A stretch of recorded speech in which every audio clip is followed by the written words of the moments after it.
The English ladies have conceded just once, and the Nigerian ladies have conceded twice.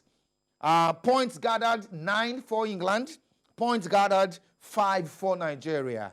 Shots on target 22 for England. Shots on target, I repeat that, shots on target for England 22. Shots on target for the Super Falcons in 3 games have been 9. So there is a huge disparity in terms of the statistics between both sides. David O'Hati is the football administrator. He's live on the program from London. David knows the English national team. He understands English football much than we do here in Nigeria. David, glad to have you on the program. Tell us what women's football is like in England. I mean, in terms of the club football, the developmental football for women, and the national team. Tell us what the structure is like in England for women football. Yeah, thank you very much, Promise. Like you said, England has always been a place where grassroots is very, is where they take grassroots very important. The development pathway is there and is clear. The direction they want to go, they know that. They work with plans, probably looking at 5 to 10-year plan. And gradually, then they start ticking up, all those boxes, and then monitoring the progress of these players. And don't forget, they've got a good league structure, which is very important. Which is the old answer to what we're seeing today. I think is something that I think with time Nigeria can also get better on when we have the school games and all that in place, the grassroots football in place. I think we can get better probably in the next 10 to 5 years. But I think what is working for England, like I mentioned to you, is the league system. They've got a good league system in place, both from grassroots to the elite level. And then so the result we're seeing today is it's pure investment and hard work. And I think we can also get to that level, like I said to you, with time.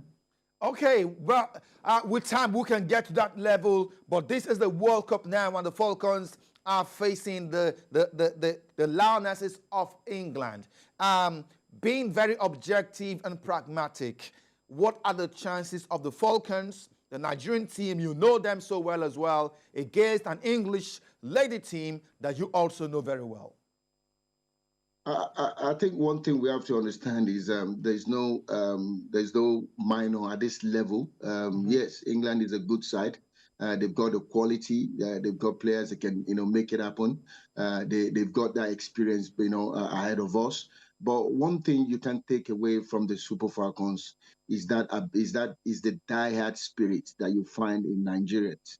What those guys are doing, what we're watching today, what we're seeing today, with Super Falcons is pure playing for badge. They are there playing for the badge, playing for themselves, playing for the country. So everything, they put in everything, on that pitch to ensure that, they secure a good result. Don't forget, a lot has happened before the tournament. We all thought, okay, maybe they're probably not going to make it to this level. But guess what? Out there, they believe they can make it happen. Don't forget, the motivation is also there, the finances as well. That's also a big motivation for these ladies. And then kudos to the coaches. One thing I wanted to also mention is Waldron. I think he's doing something that I think most of the coaches in Nigeria have not done. Tactically, we struggle over the years. Yeah. And one thing we also have seen over the years with our team is that when we lose the ball, is the shape that we keep. We don't have that up to the Super Eagles. And with Super Falcons that you're watching today, when they lose the ball, go back and watch from the beginning to this level that they are, see how they set up, see how the team set out, then you will understand that there is somebody somewhere putting in that tactical approach that has always been a missing link for our national team. So for me, I wouldn't write off the Super Falcons. Listen, if they can do it against Australia, if they can stand, toe-to-toe with Canada, yes, they can do it. But one thing I want us to understand is the approach. We saw the game yesterday against Ireland. I'm of the opinion that Oshuala shouldn't be starting. I think she should be coming in. If she comes in, she has all the energy, all the time, all the pace, all the eye for goal to do the damage. But rather than starting her whereby she gets overwhelmed, a lot of the defenders, a lot of eyes are on her. The passes may not be coming in. She gets frustrated and all that. But you saw her when she came on against Australia. Then you can see why she is called Agbabola. So, and that is what we need to understand. That is what Waldrom needs to understand. Don't start her. Bring in the likes of Onumundo, the likes of Oparanoze. Maybe if she's fully fit now, she's got the strength to hold up play and all that. This is where experience counts. So you would need to understand this game very well. We have to make sure that we put in the right foot. Kudos to all the ladies. But one person that is in the middle of everything now is Ashley Plumter. She has seen the side of England and also now with the Nigerian side.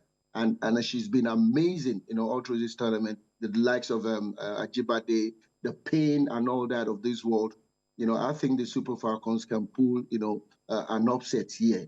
But one thing you can take away from England is that they've got the quality in that squad to do any damage to any side.